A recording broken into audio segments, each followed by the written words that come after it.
নমস্কার বন্ধু। এই পৃথিবীতে আপনার হাজার পরিচয় রয়েছে, কিন্তু আপনার প্রথম পরিচয় হলো আপনি একজন মানুষ। সত্যি করে বলুন তো, এই সমাজ মানুষকে মানুষের মর্যাদা দেয় কি? আজকাল এই পুরুষতান্ত্রিক সমাজে কোটি কোটি ছেলে নিজের অস্তিত্বের জন্য লড়াই করে হেরে যাচ্ছে। লাখো ছেলে আত্মহত্যা করছে, নেশায় ডুবে যাচ্ছে, নিজের অস্তিত্ব হারিয়ে ফেলছে। যদি এই পুরুষতান্ত্রিক সমাজে একজন পুরুষ এতটা অবহেলিত হয়, তবে একজন নারী কতটা অবহেলিত হচ্ছে বিষয়টা একবার ভেবে দেখুন। আমাদের ভারতীয় সংস্কৃতিতে নারী শক্তিরূপী দুর্গা এবং সমৃদ্ধিরূপী মাতা লক্ষ্মীর প্রতিরূপ। তাই আমরা ভারতীয়রা আমাদের দেশকে মাতৃরূপেই পুজো করি।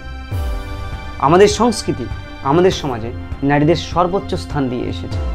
তাই আমরা ভারতীয়রা আমাদের সংস্কৃতিকে নিয়ে ভীষণ গর্ববোধ করি। কিন্তু এই সংস্কৃতি আর রিয়ালিটি দুটো এক বিষয়। তাই আসুন এই সংস্কৃতির চ্যাপ্টারটাকে বন্ধ করে একবার এই রিয়ালিটির চ্যাপ্টারটা খুলে দেখি আসলে ঘটনা ঘটছেটা কি। যে নারী শক্তিরূপী দুর্গা, সে নারী এতটা অসহায় আজকাল অলিতে গলিতে ধর্ষিত হচ্ছে। যে নারী সমৃদ্ধিরূপী মাতা লক্ষ্মী, সে নারী এতটাই মূল্যহীন আজকাল বাপের ঘরে বোঝা হয়ে উঠেছে। আসুন বিষয়টাকে গোড়া থেকে শুরু করি। ইতিহাসের পাতা খুলে দেখুন, ভারতীয় নারীরা যুগ যুগ ধরে লাঞ্ছিত, অবহেলিত, অপমানিত। ইতিহাসের প্রতিটা পাতা ভারতীয় নারীর দুর্দশার সাক্ষী। সতীদাহ, বাল্য বিবাহ, এমনকি বিধবাদের উপর পাশবিক বিধিনিষেধ আমাদের ভারতের ইতিহাসকে চিরকলঙ্কিত করে রেখেছে। এসব গল্প কে না জানে? কিন্তু প্রবলেমটা ইতিহাস নিয়ে না, প্রত্যেকটা দেশেরই কালো ইতিহাস রয়েছে। সেই ইতিহাসে কি হয়েছে না হয়েছে তা তো আমরা চেঞ্জ করতে পারবো না, কিন্তু আমরা চাইলেই আমাদের যে বর্তমান সেটাকে চেঞ্জ করতে পারি। এবার প্রশ্ন হলো, যদি এই বর্তমানের কথা বলি, তবে এই বর্তমানে আমাদের ভারতীয় সমাজে মেয়েরা কি সেফ? তাদের কি ব্যক্তিগত স্বাধীনতা রয়েছে? একবার ভেবে দেখুন তো। আচ্ছা, সমাজের কথা ছাড়ো, একটা মেয়ে তার নিজের বাড়িতে কতটা স্বাধীন? ছোট ভাইটা বাড়িতে যতটা প্রায়োরিটি পায়, বাড়ির মেয়েটা ততটা প্রায়োরিটি পায়? একটা ভাই তার নিজের বাড়িটার উপর যতটা অধিকার আছে মনে করে, বাড়ির বোনটা কোনোদিনও ততটা অধিকার মনে করতে পারে? মন থেকে বলুন তো। প্রায় প্রতিটা ভারতীয় পরিবার কমপক্ষে একটা পুত্র সন্তান প্রত্যাশা করে।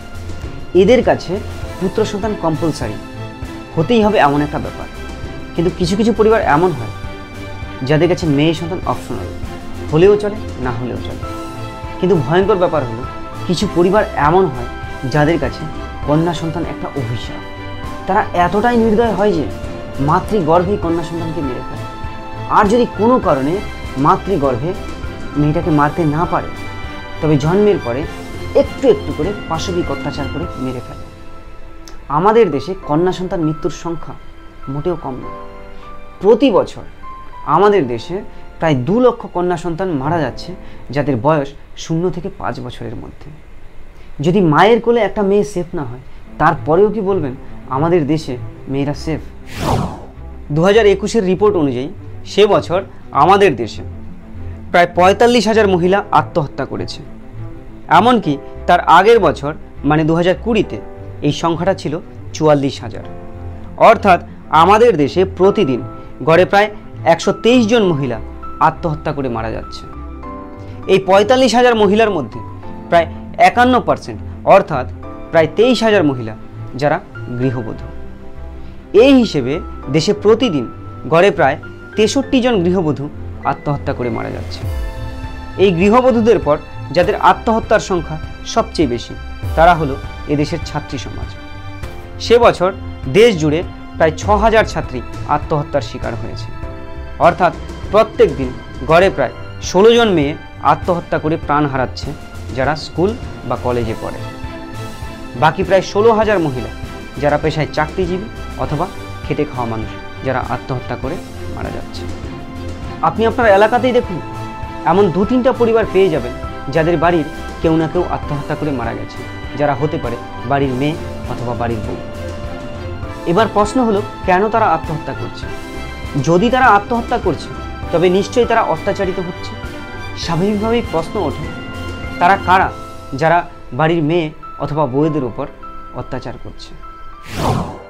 আমাদের ভারতীয় সমাজে প্রায় বেশিরভাগ গৃহবধূ স্বামী, শ্বশুর শাশুড়ি অথবা শ্বশুরবাড়ির লোকজন দ্বারা অত্যাচারিত হয়ে আসছে।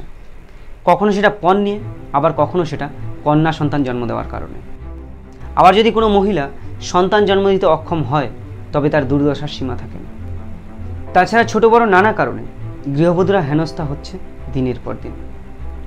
শুরুতে তারা বাপের বাড়ির সাপোর্ট পায় ঠিকই, প্রশাসনের সাপোর্ট পায় ঠিকই, কিন্তু শেষে কোনো কিছুতেই কিছু হয় না। 2018 সালে পুরো ভারতে প্রায় 1 লক্ষ বধূ নির্যাতন মামলা দায়ের করা হয়েছে, যার মধ্যে 17,000 মামলা আমাদের পশ্চিমবঙ্গ থেকে। কিন্তু দুঃখজনক ব্যাপার হলো প্রায় অর্ধেকের বেশি কেস বছরের পর বছর পেন্ডিং হয়ে থেকে যায়। একটা সময় এমন আসে যখন মেয়েটা না বাপের বাড়ির সাপোর্ট পায়, না প্রশাসনের সাপোর্ট পায়। তখন মেয়েটা বুঝতে পারে না কোথায় যাবে, কি করবে।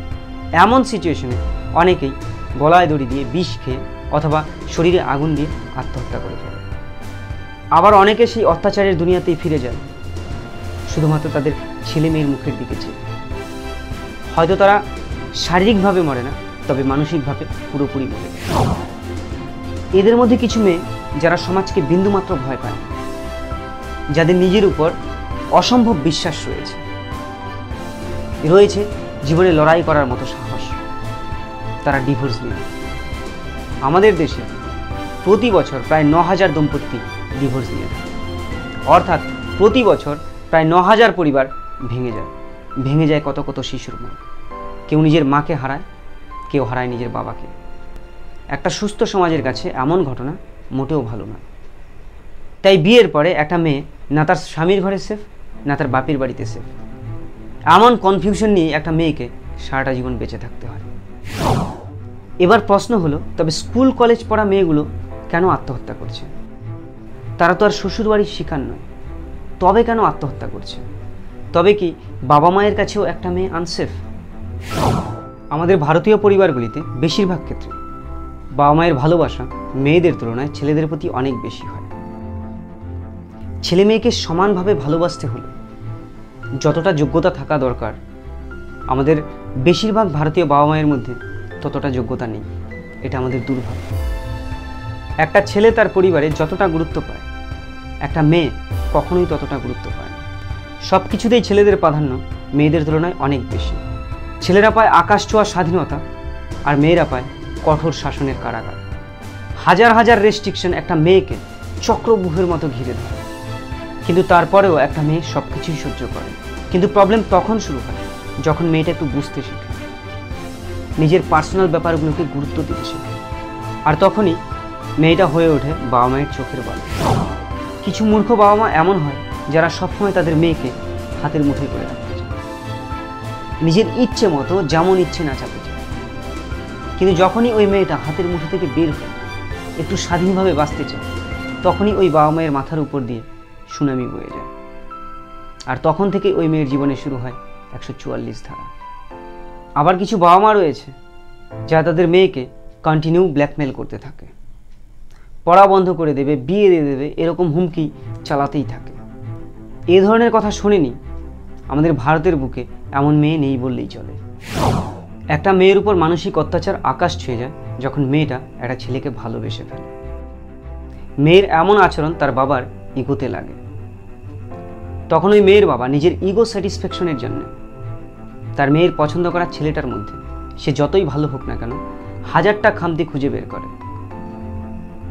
আর সেই ছেলেটা যদি সরকারের চাকর না হয় তবে তো হয়েই গেছে।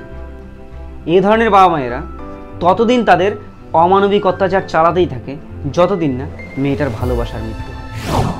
কয়েক বছর আগে একটা মেয়েকে তার বাবা মা ব্ল্যাকমেল করে একটা ছেলের সাথে বিয়ে দিয়ে দেয়, যে ছেলেটাকে মেয়েটার একদমই পছন্দ ছিল না।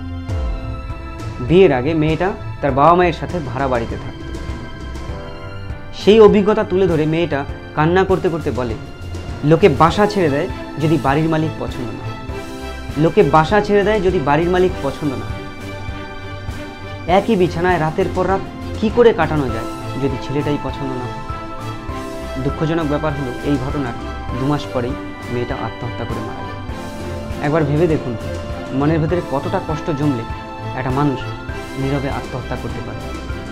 লক্ষ্য করলে দেখবেন যে বাবাটা তার মেয়ের ভালোবাসার প্রতি এতটা নিষ্ঠুর, সেই বাবাটাই তার ছেলের ভালোবাসা নিয়ে অতটা মাথা ঘামায় না।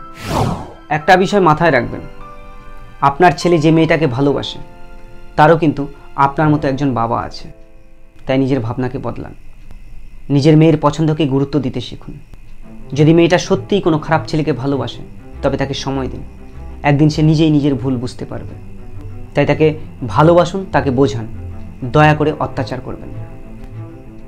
শুধুমাত্র নিজের ইগো স্যাটিসফ্যাকশনের জন্য নিজের মেয়ের ভালোবাসার হত্যা করবেন না। ভালোবাসা খুবই মূল্যবান, খুবই পবিত্র একটা বিষয়, তাই ভালোবাসার পবিত্রতাকে নষ্ট করবেন না। হতে পারে একদিন আপনার ইগো আপনার মেয়ের চিতায় আগুন হয়ে জ্বলবে।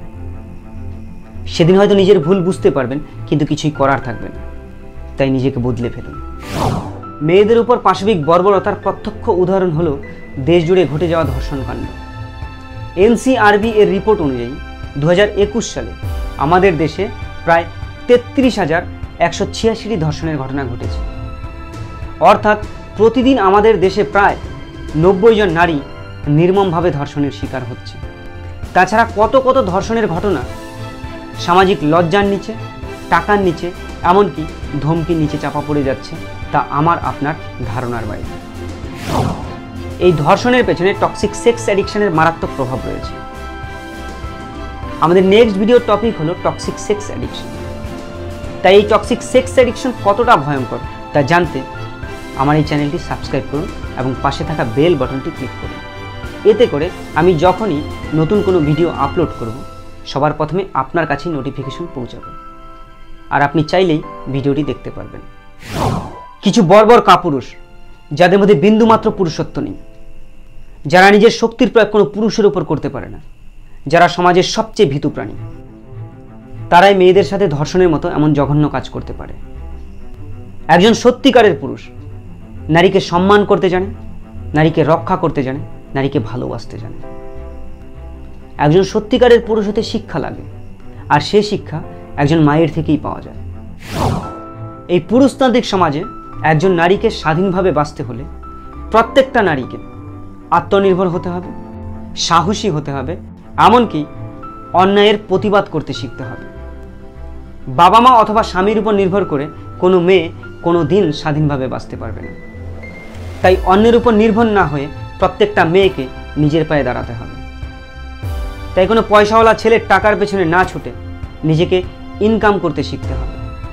তাই ফেসবুক হোয়াটসঅ্যাপ না ঘেটে পড়াশোনায় মনোযোগ দিতে হবে, নইলে হতে পারে সারাটা জীবন ধরে কোনো একটা ছেলের সেক্স ডল হয়েই কাটাতে হবে।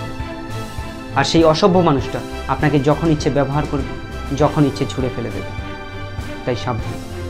সবশেষে আপনার কাছে বিনম্র নিবেদন, যদি ইনফরমেশন আপনার কাছে ইম্পর্টেন্ট মনে হয় তবে এই ভিডিওটি লাইক করুন আর সবাইকে শেয়ার করুন। নমস্কার।